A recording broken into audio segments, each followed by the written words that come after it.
Okay, let's talk about Francis Ngannou versus Stipe Miocic. This fight's going to be a barn burner. Personally, I think it's going to be different from the first time around. In the first fight, Francis Ngannou came out swinging, but he was pretty inexperienced compared to Stipe. And as a result, he threw punches that didn't land, and sometimes Stipe was able to get the clinch and take him to the ground.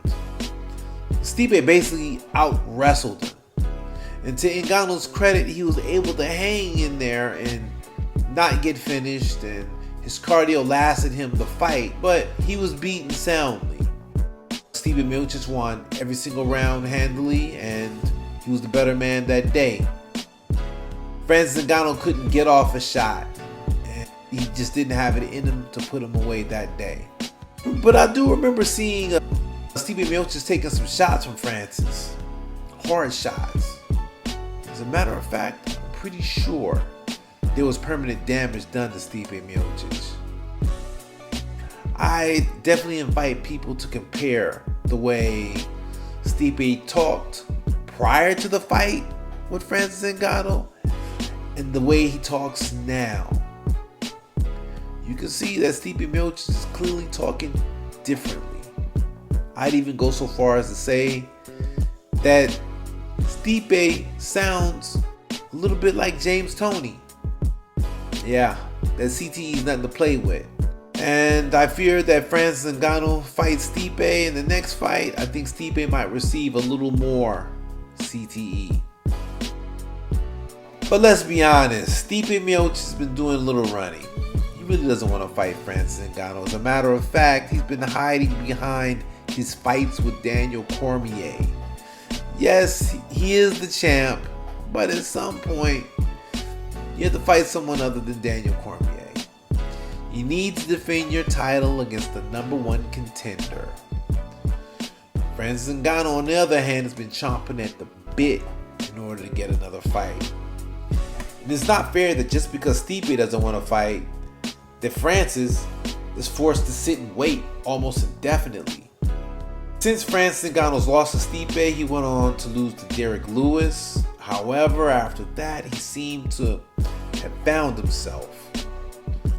So first, Francis will go on to face Curtis Blades after his fight with Derek Lewis in a rematch, and he beat Curtis Blades very handily.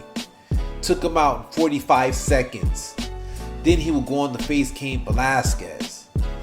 This is someone that a lot of people thought would dominate Francis Ngannou, especially since Cain Velasquez was once considered the best heavyweight in UFC history. Remember, they used to call him Cardio Cain? Yeah, Francis Ngannou took him out in 26 seconds. Then you have Junior Dos Santos, who flash knocked out Cain Velasquez, in an earlier bout. He was up next for Francis Ngannou, and Francis Ngannou finished him in 1 minute and 11 seconds. Then you have another knockout artist in Jairzinho Rozenstruik, who, as a matter of fact, recently knocked out Junior Dos Santos in record time. Well, Francis Ngannou came in and knocked out Rozenstruik in 20 seconds.